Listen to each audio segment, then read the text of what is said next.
દોસ્તો, મુકેશ અંબાણીનું સૌથી મોંઘું ઘર એટલે કે મુંબઈમાં આવેલું એન્ટેલિયા હાઉસની ચર્ચાઓ હાલ સોશિયલ મીડિયા પર ખૂબ થઈ રહી છે. દોસ્તો, એવું કહેવામાં આવી રહ્યું છે કે મુકેશ અંબાણીએ એમનું આ મોંઘું ઘર વેચ્યું છે. ત્યારે આજના વિડીયોમાં અમે તમને જણાવશું આખરે મુકેશ અંબાણીએ એવા સંજોગોને કારણે આ ઘર વેચ્યું છે. તમને જાણીને નવાઈ લાગશે. દોસ્તો, મુકેશ અંબાણીએ એનું મોંઘું ઘર એટલે કે એન્ટેલિયા નહીં, એમણે ન્યુયોર્કમાં આવેલો પોતાનો બંગલો વેચ્યો છે. જો તમે એવું વિચારી રહ્યા છો કે એમણે એન્ટેલિયા વેચ્યું છે તો એ બિલકુલ ખોટી વાત છે. દોસ્તો, ન્યુયોર્કમાં આવેલી એમની એસ્ટેટ જે હતી એમણે વેચી છે, જે $9 મિલિયન રૂપિયા આવ્યા છે. દોસ્તો, આ રૂપિયામાંથી મુકેશ અંબાણી નવું કંઈક ખરીદવાની કે નવા પ્રકારના ઇન્વેસ્ટમેન્ટમાં પૈસા દાખલ કરી શકે છે. ત્યારે જ્યારથી આ સમાચાર સોશિયલ મીડિયા પર ફેલાયા છે, સૌ લોકો વિચારી રહ્યા છે કે મુકેશ અંબાણીએ એમનું 27 માળની લક્ઝરિયસ સુવિધા ધરાવતું એન્ટેલિયા હાઉસ શા માટે વેચ્યું છે. પણ દોસ્તો, એવું નથી કે એમણે એન્ટેલિયા હાઉસ વેચ્યું છે. હવે ભલે એમનું નામ દુનિયાના સૌથી ધનિક લોકોની યાદીમાં પાછળ જતું હોય, પણ મુકેશ અંબાણીએ એમનું એન્ટેલિયા હાઉસ ક્યારેય પણ વેચી શકે નહીં. જેમનું નિવાસ સ્થાન છે એમાં 27 માળ છે અને આ 27 માળમાં આજે પણ અંબાણી પરિવાર રહે છે. ત્યારે દોસ્તો, કેટલાક વિડીયોઝ સોશિયલ મીડિયા પર વાયરલ થતા હોય છે કે મુકેશ અંબાણી એમનું હાઉસ હવે તોડવા મળ્યું છે. ત્યારે આ વાતો પણ ખોટી છે. સોશિયલ મીડિયા પર અનેક વાતો જે થતી હોય છે એમાં કેટલીક વાતોના કોઈ પુરાવા હોતા નથી. ત્યારે દોસ્તો, મુકેશ અંબાણીએ એમનું જે હાઉસ છે ન્યુયોર્ક ખાતે આવેલું છે એ વેચ્યું છે અને હવે તે દુબઈમાં આવેલું એસ્ટેટ ખરીદવા માંગે છે. ત્યારે આજના વિડીયોમાં અમે તમને ખુલાસો કરવા જઈ રહ્યા છીએ કે મુકેશ અંબાણીના $9 મિલિયન એ વેચાયેલા હાઉસની વેલ્યુ કેટલી હતી અને શા માટે એમણે આ વેચ્યું છે.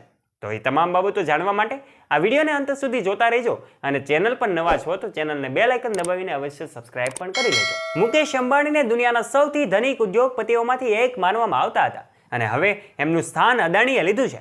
મુકેશ અંબાણી ભલે આજે ટોપ રિચેસ્ટ પર્સનમાં એમનું સ્થાન પાછળ આવ્યું હોય, પણ મુકેશ અંબાણીની સંપત્તિમાં કોઈ ઘટાડો નોંધાયો નથી. ભારતના દિગ્ગજ ઉદ્યોગપતિ મુકેશ અંબાણીએ દુબઈમાં બીચ સાઇડનો પોતાનો આલિશાન બંગલો ખરીદવા માટે જોડાણ કર્યું છે અને આ બંગલો ખરીદવા માટે જ એમણે ન્યુયોર્ક ખાતે આવેલો એ પોતાનો બંગલો વેચવાની વાત સામે આવી છે.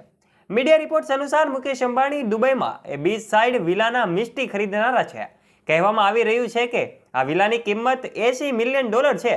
જી હા દોસ્તો, ન્યુયોર્કનો બંગલાની કિંમત તો માત્ર $9 મિલિયન હતી, પરંતુ આ દુબઈમાં આવેલો આ બંગલો $80 મિલિયન છે. અંબાણી આ શહેરમાં રહેણાંક મિલકત ખરીદનાર સૌથી મોટા બિઝનેસમેન છે.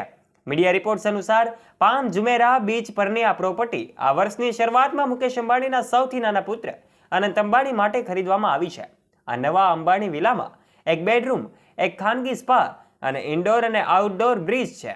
તમને જણાવી દઈએ કે દુબઈ શહેર અતિ સમૃદ્ધ લોકો માટે ફેવરિટ માર્કેટ તરીકે ઉભરી આવ્યું છે. ત્યાંની સરકારે લોંગ ટર્મ ગોલ્ડન વિઝા લાવી અને વિદેશીઓને માટે ઘર ખરીદવાનું સરળ બનાવી દીધું છે. આ સ્થાન બ્રિટિશ ફૂટબોલર ડેવિડ બેકહામ અને હિન્દી સિનેમાના બાદશાહ શાહરૂખ ખાન જેવા અંબાણીઓના નવા પાડોશીઓ હશે. મીડિયા રિપોર્ટ્સ અનુસાર દુબઈમાં થયેલી આ પ્રોપર્ટી ડીલને ગુપ્ત રાખવામાં આવી હતી. એવું કહેવામાં આવી રહ્યું છે કે અંબાણી એને બનાવવા અને તેને સુનિશ્ચિત કરવા માટે લાખો ડોલરો ખર્ચવાની તૈયારી પણ કરી રહ્યા છે. જોકે અંબાણીના પ્રાથમિક નિવાસસ્થાન મુંબઈમાં 27 માળની ગગનચુંબી ઇમારત એન્ટેલિયા રહી છે. આ એમનું મૂળ સ્થાન રહી છે, જેની કિંમત 15,000 કરોડ રૂપિયાની આસપાસ કહેવામાં આવે છે. અને આ 27 માળની ભવ્ય બિલ્ડિંગમાં અંબાણી પરિવાર આજે પણ વસે છે, જે મુંબઈમાં આવેલું છે. આ મુંબઈમાં આવેલા વિલા ખાતે જ મુંબઈમાં આવેલા એમના બંગલો ખાતે જ અનંત અને રાધિકાના લગ્ન કરવામાં આવ્યા હતા.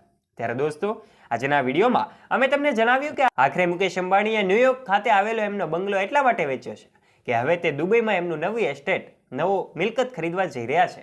આશા રાખીએ છીએ તમને આ વિડીયો ગમ્યો હશે. જો આ વિડીયો ગમ્યો હોય તો વિડીયોને લાઇક અને ચેનલને અવશ્ય સબસ્ક્રાઇબ પણ કરી લેજો.